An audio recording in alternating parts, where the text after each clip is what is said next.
In nature, many herbivores live in groups because they can care for one another in this way. It makes them feel secure and is conducive to their reproduction.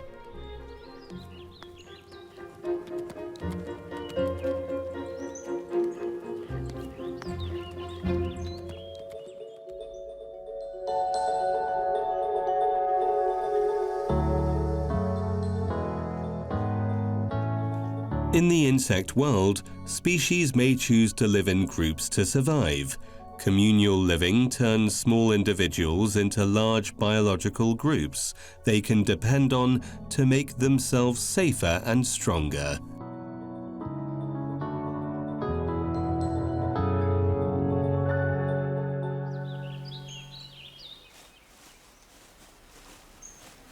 One morning in January 2014, while filming in Qianlonggo, Hainan province, we found tens of thousands of dark blue tigers and purple crow butterflies gathering in the dense forest, presenting a magnificent scene of butterflies flying and dancing.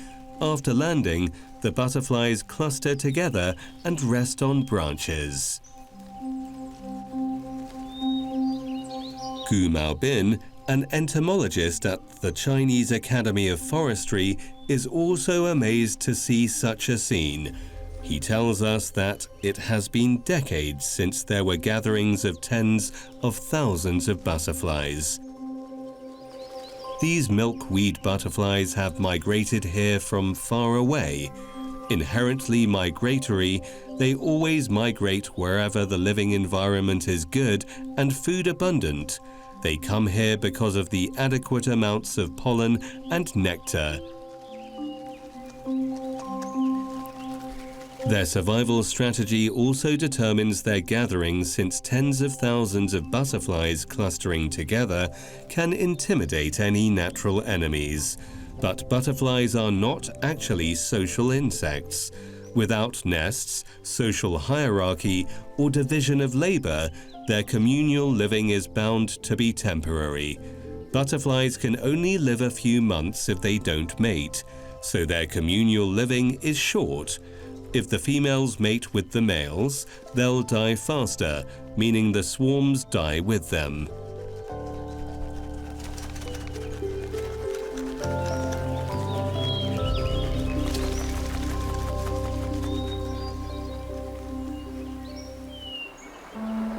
There is a great variety of butterflies in the nature reserve on Hainan Island. A swarm of lemon emigrants arrives by the stream. They fly in a row in the valley. Their flight path is also known as the butterfly route. They land by the creek and start to suck water from the sand. When hungry, they fly to the nearby hillside to gather nectar and pollen.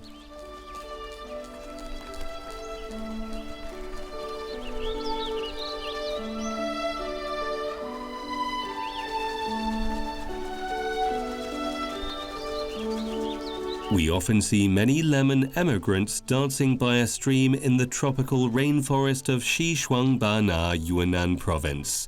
Owing to the beautiful ecological environment, they enjoy staying here.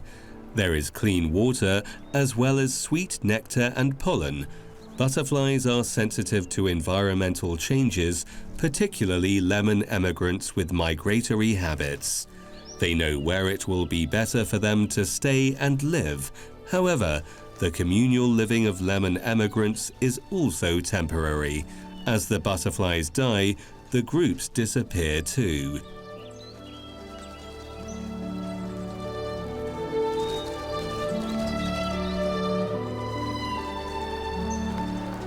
Not all butterflies can be social butterflies, though. Among the companions of lemon emigrants are some large Papilionidae. They also come to the stream to collect nectar and drink water. Their free and solitary personalities match their elegant and luxurious appearance. However, their larvae lives in groups, as adults usually lay eggs on their favorite trees, so their larvae can feed on their favorite leaves as soon as they hatch. Moreover, clustering together, the red stripes on their bodies will scare off their enemies.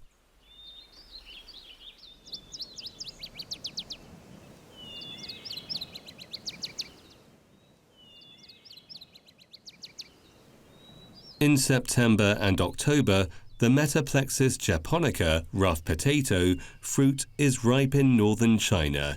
The ripe fruit looks like a chili pepper with flesh outside and a seed inside. Its meat is very juicy.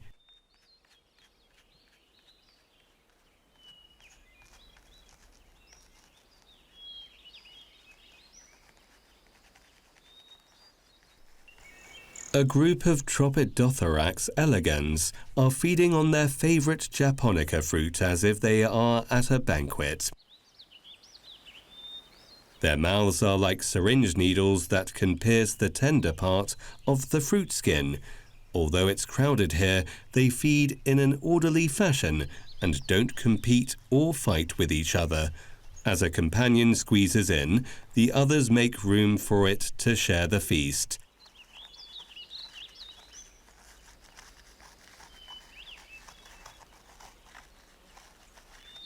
More insects are sucking the juice of another fruit. They are genuinely willing to share each other's food. The reason why these insects live in groups is that, on the one hand, they like the food. On the other hand, they're safer when gathered in a group. The red blocks formed by their gathering can scare birds off and keep them away. Red and yellow are warning colors in entomology. The two colors are bright. Humans use red and yellow as traffic signals because they catch the eye.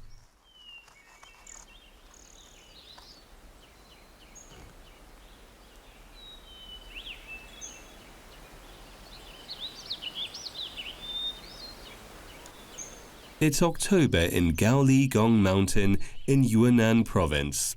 The sun has just risen. A large swarm of orange insects start to move around on a big rock. They cluster together to bask in the sun, absorb heat, and feed on moss on the rock.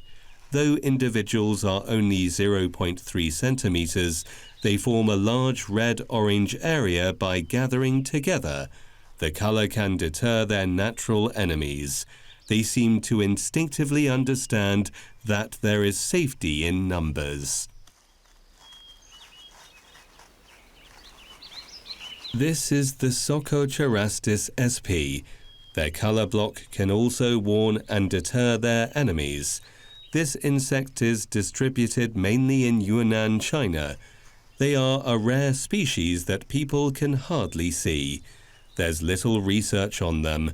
Interestingly, these insects look similar to aphids, but don't lie motionless as aphids do.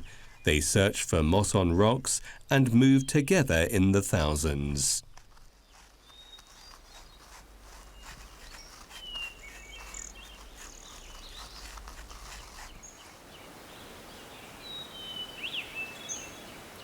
Some insects don't hide when they run into enemies. Instead, they stay put as if nothing has happened. They are aphids. They often gather on the tender branches. Their needle-shaped straw mouths can penetrate the plant surface and pierce the sieve tubes in the phloem of the plant cells. Once the sieve tubes are punctured, sap flows into their mouths through their straws. Their primary characteristic is living in groups because it makes them feel safe. They cluster together in the dozens, hundreds, and even thousands. Their lifespan is short, only about 10 days in suitable conditions.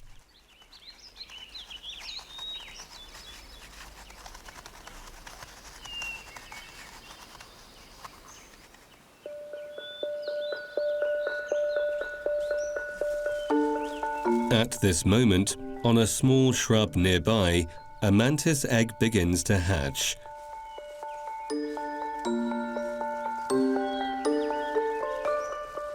Hundreds of tiny mantises break free from the ootheca. They gather on the branches, but only for a few minutes, because after a while, these little hungry mantises will kill each other. They feed on meat and then venture out alone.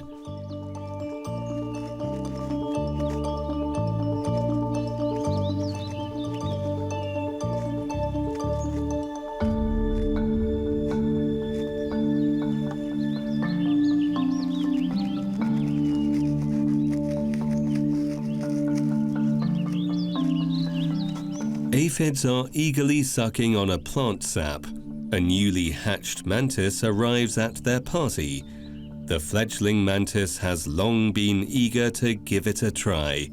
How could it restrain itself in the face of its favorite food? Aren't aphids afraid of being eaten? Survival is the priority in nature. Indeed, they are not scared of being eaten because they have an unimaginable survival strategy.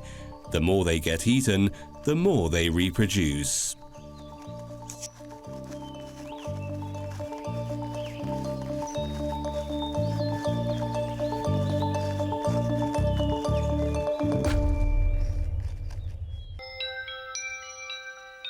Aphids have incredible fecundity.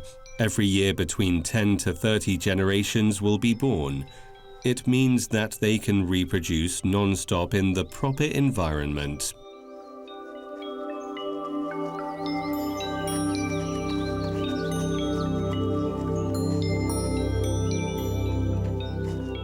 When female aphids reach their reproductive age, they don't need to mate with males to reproduce. This miracle of nature is called parthenogenesis.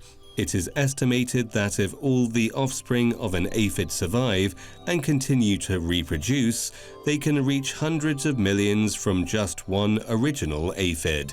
Thus, the speed at which aphids are eaten by their natural enemies will never outpace their reproduction rate. Rapid reproduction is their magic key to survival. We can observe the process of a female aphid giving birth through a high magnification macro lens.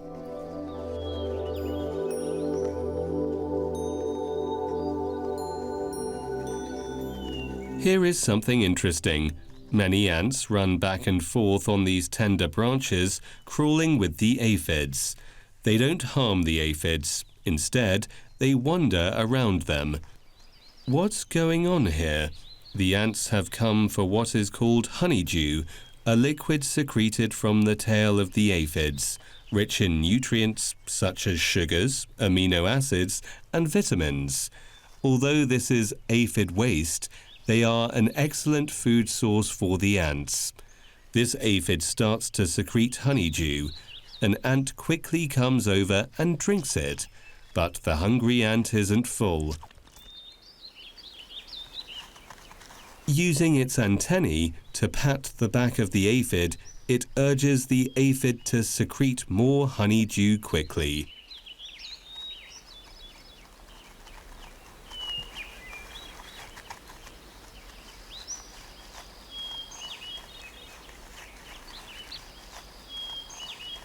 The aphid is cooperative and secretes honeydew again.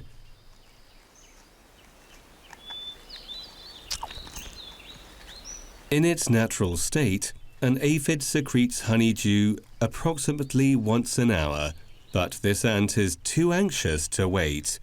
If the aphid doesn't secrete honeydew quickly, the ant will run to another aphid. Anyway, the speed at which an aphid secretes honeydew can never meet the needs of all the ants. But sometimes ants will politely offer honeydew secreted by an aphid to each other. Thousands of aphids here are preparing a sumptuous honeydew feast for the ant family. Besides serving themselves, ants have to protect the aphids. Otherwise, how could aphids willingly provide them with free honeydew? This is a win-win situation. Ants make the aphids their cows. They guard the aphids diligently and supervise and look after them carefully. The harlequin ladybird and seven-spotted lady beetle are not interested in honeydew. They come to hunt the aphids. They are the sworn enemies of the aphids. They completely disregard the feelings of the aphids' owners and start hunting at the sight of them.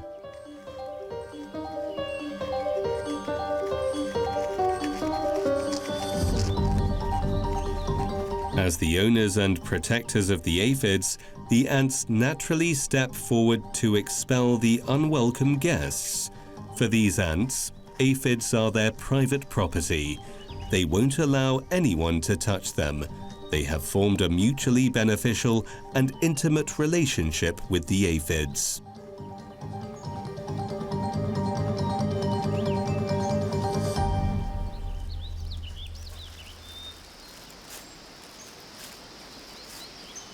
In Gaoligong Mountain lives a wild bee called the rock bee. They usually build nests on cliffs deep in the mountains or below the curved trunks of large trees to avoid rainwater.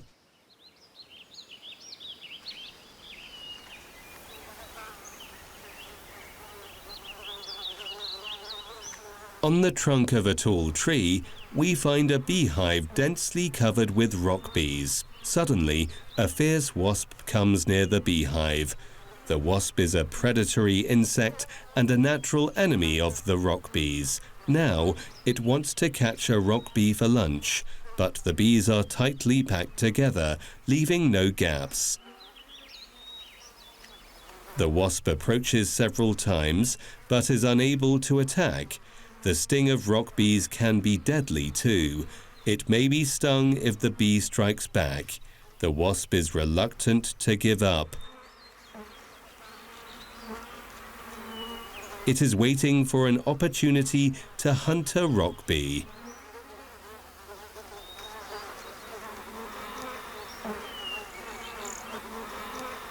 Finally, the wasp gets its opportunity. It spots an isolated rock bee next to the hive. It flies over fast and catches the bee before the straggler can even react. The wasp barely meets any resistance. After all, a single rock bee is too weak. Wasps have highly developed chewing mouthparts. Like many predatory insects, they are highly competent killers. Therefore, all bees in nature will flee upon seeing them.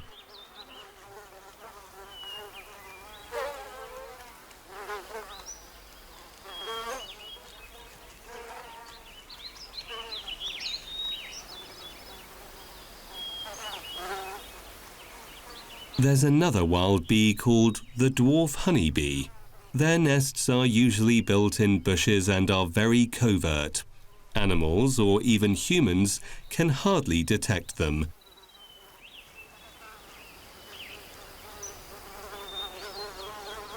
We find a beehive in the secluded bush following a guide. We push aside the bush and see a flat beehive.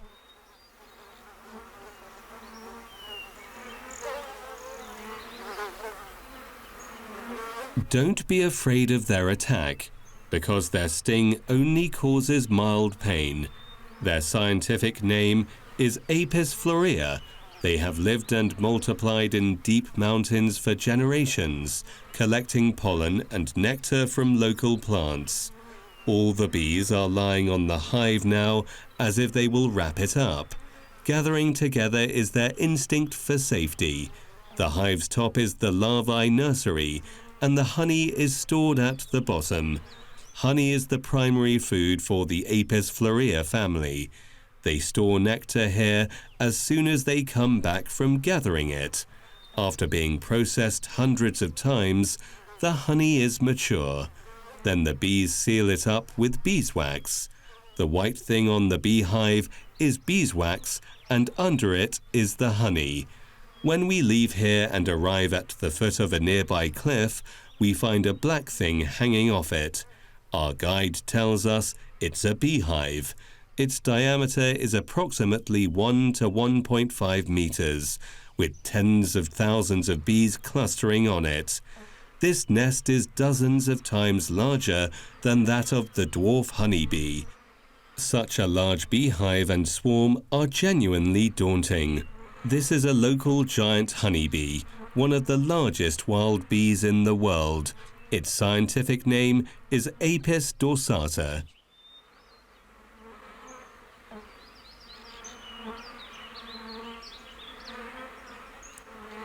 The worker bee is a rare species with a body length ranging from 1.5 to 1.8 centimeters. They are irritable and highly toxic. One sting can be fatal to humans and animals. Suddenly, a strange phenomenon occurs in the bee colony. All the bees covering the hive raise their tails simultaneously and swing continuously, creating waves. This is called the bee wave phenomenon. It turns out that a wasp has come and tried to hunt them. This is a warning from the giant honeybees to the animals approaching them.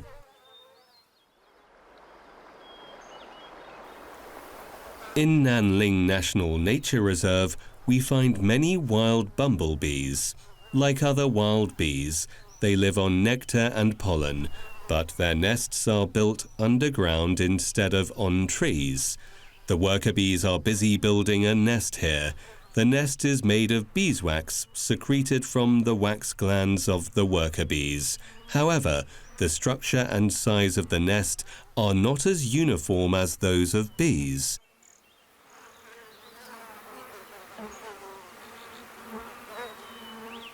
The cells come in all sizes and are not hexagons like those of typical bees.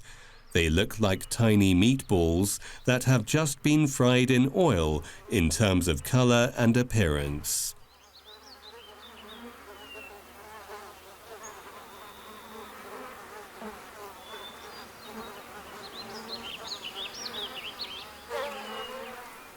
These foragers are spitting the newly gathered nectar into the cups made of beeswax. Then the nurse bees will fetch it to feed the larvae. The larvae live like parasites. Some have already grown big. They are white and fat. Sometimes they burst the beehive. It doesn't matter. The nurse bees will repair it upon seeing it. They are terribly busy.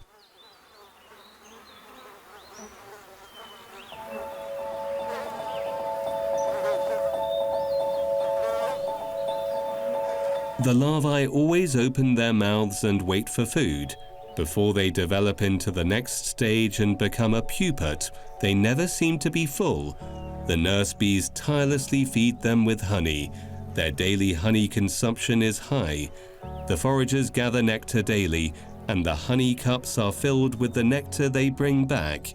The honey in the cup is no longer the original nectar because the nectar has been mixed with the secretions in the bees' mouths. This mixture is the real food for the bumblebees. The honey is supplied to all the members of the nest. The worker bees of wild bees and bumblebees have to gather nectar and pollen every day to meet the entire family's needs.